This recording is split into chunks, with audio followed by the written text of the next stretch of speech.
Après tant d'années, l'or redevient intéressant. Que se passe-t-il et à quoi est due cette hausse soudaine? Ciao à toi, j'espère que tu vas bien, c'est Umberto, ton coach et investisseur en bourse et crypto. Si t'es nouveau sur cette chaîne, abonne-toi. Déjà parce que c'est 100% gratuit et puis ça te permet d'être tenu au courant de toutes mes nouvelles vidéos. Aujourd'hui donc je te parle de l'or qui a atteint son plus haut historique et la question que tout le monde se pose c'est pourquoi cette hausse soudaine? Donc je te conseille vivement de regarder cette vidéo jusqu'à la fin parce que je ferai aussi un parallèle avec le Bitcoin et ça risque de te surprendre. Allez, c'est parti. Comme on peut le lire sur cet article relayé par BFM Bourse, le cours de l'or a atteint les 2500 $ l'once durant la journée d'hier, donc vendredi 16 août.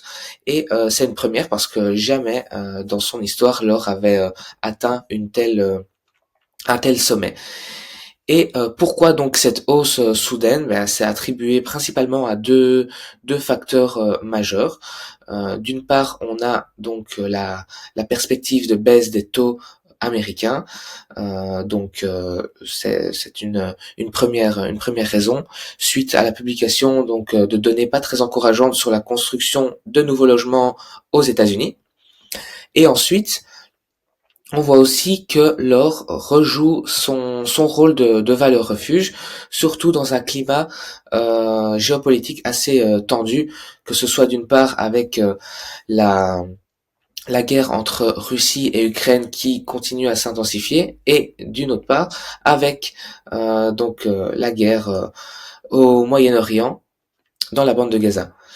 Donc ces deux principales informations font que l'or joue à nouveau son rôle de valeur refuge et il arrive à atteindre des sommets qu'il n'avait jamais atteints auparavant. Mais on va voir tout ça sur nos graphiques juste après ça.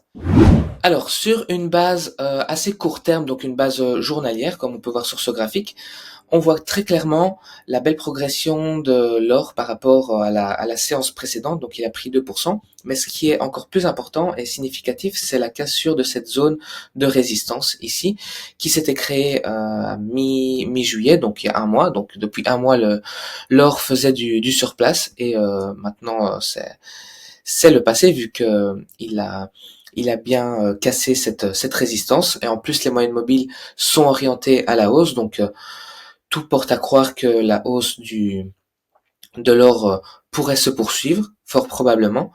On va voir ce que ça donne sur une base hebdomadaire, donc assez long terme, et on voit les mêmes signaux, hein, donc l'or qui casse nettement sa précédente résistance ici.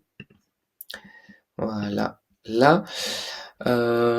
Avec des moyennes mobiles qui sont décidément très bien orientées à la hausse, même dans un graphique plus long terme. Et on voit très bien ce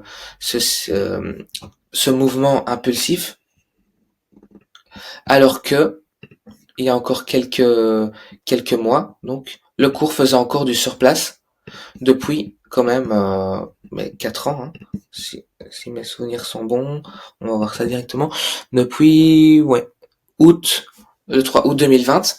Donc oui, ça fait vraiment 4 ans tout juste que le cours ne faisait rien, donc il montait, il baissait, il montait, il baissait, jusque quand ça a été cassé en mars.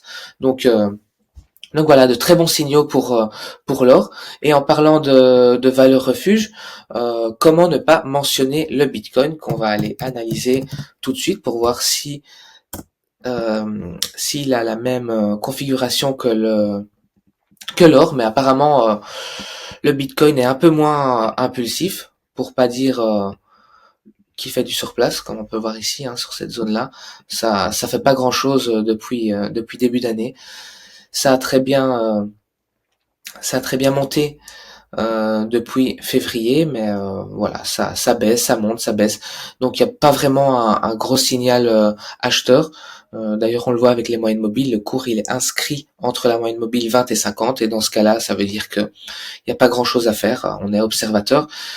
Il faudrait vraiment une cassure des 70 000 minimum, afin qu'on puisse passer acheteur sur le Bitcoin. Ce serait déjà un très bon signal, même s'il y a d'autres signaux à analyser, hein. Bien sûr, on peut pas se fier juste sur ce signal-là, mais ce serait déjà un très bon début. Mais en tout cas, pour moi, en conclusion, on va dire, le Bitcoin est beaucoup moins impulsif par rapport à l'or qui lui a montré une très belle progression. J'espère que cette vidéo analyse sur l'or et le Bitcoin t'a plu. Je suis curieux de savoir si tu es plutôt la team or ou bien team Bitcoin et pourquoi. Donc dis-le moi en commentaire ci-dessous.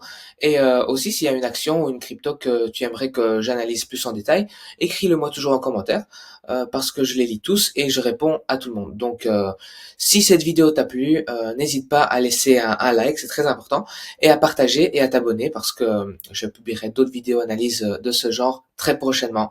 Je te dis à très bientôt. Ciao, ciao!